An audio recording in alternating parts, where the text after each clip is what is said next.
Welcome to the subject software engineering. We are in chapter number 11 and today's topic is designing conventional components. First, point number 1, the foundations for component level design for traditional software. Traditional means conventional software components were formed in early 1960s. Students, so the foundation for component level design took place around 1960. Now conventional components are also called as traditional components, which we have been developing as small modules. Point number 2, it proposes the use of a set of constrained logical constructs from which any program could be formed. So students, conventional components designing speaks about constrained logical constructs which help us to form a program. Point number 3, the constructs emphasized maintenance of functional domain.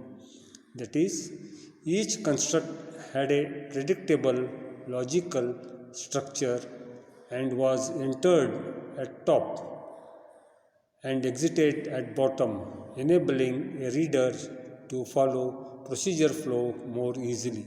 Students, this construct will help us to adopt logical structure wherein we enter from the top and exit from the bottom, so that we understand the flow very smooth.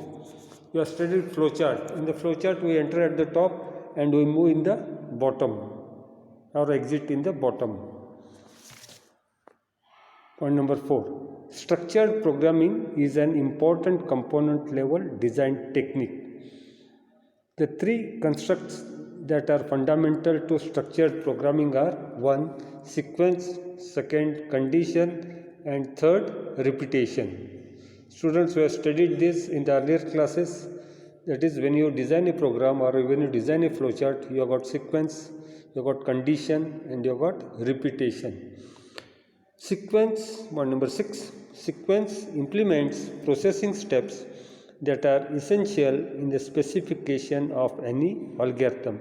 You know, algorithm moves in a sequence, that is from top to bottom. Point number 7, condition. It provides the facility for selected processing based on logical occurrence, and repetition allows looping. Students here learnt all this in flowchart.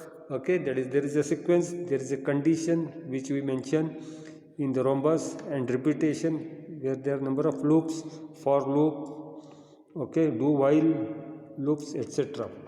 Point number 9, the structured constructs were proposed to limit the procedural design of a software to small number of predictable logical structures.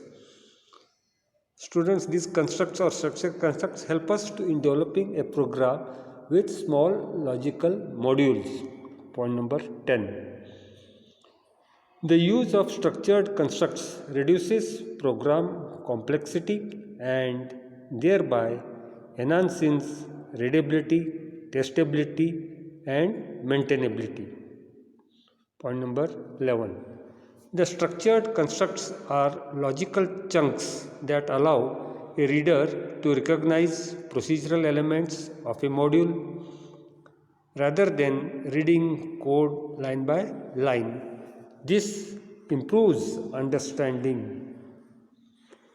Point number 12, understanding is enhanced when readily recognizable logical patterns are encountered. Students, understanding is better when logical patterns which can be easily understood are recognized. Point number 13, as a part of structured programming, the design notations that represent component level details in either graphical, tabular, or text-based formats. Point number 14, the three popular design notations used are graphical design notation, tabular design notation, and program design language. First, we'll consider graphical design notation. Point number 1. You have studied this in flowchart. UML activity diagram allows the designer to represent sequence, condition, and repetition. All these three are elements of structured programming. 2. UML activity diagram or flowchart provides useful pictorial patterns that readily depict procedural details. Point number 3. A flowchart like an activity diagram is quite simple pictorially. A box is used to indicate a processing step. Point number 4. A diamond represents logical condition and arrows show the flow of control. Figure in the next slide illustrates these three constructs. So I got next slide. So students, in this you can see graphical design notation. First is the sequence, that is there is first task which is followed by next task. So there is sequence from top to bottom. Then there is if then else condition. First the control enters into the condition is checked. Okay, if condition results are true, then part is executed. If the condition results are false, the else part is executed, like that. Then repetition. You have two loops, one is do while, another is repeat until, and fourth is selection, where okay, for a single condition you have number of outputs. For each output, okay, one part of the module is executed. Point number 5. Figure illustrates three structure constructs. The sequence is represented by two processing boxes connected by line or arrow of control. Point number 6. Condition, also called if then else, is depicted as decision diamond that, if true, causes then part processing to occur, and if false, invokes else part processing. 7th, repetition is represented using two slightly different forms. 1. Do while tests a condition and executes a loop task repetitively as long as the condition holds true. Point number 2. A repeat until executes the loop task first and then tests a condition and repeats the task until condition is false. You already studied this in earlier classes. We are just repeating this.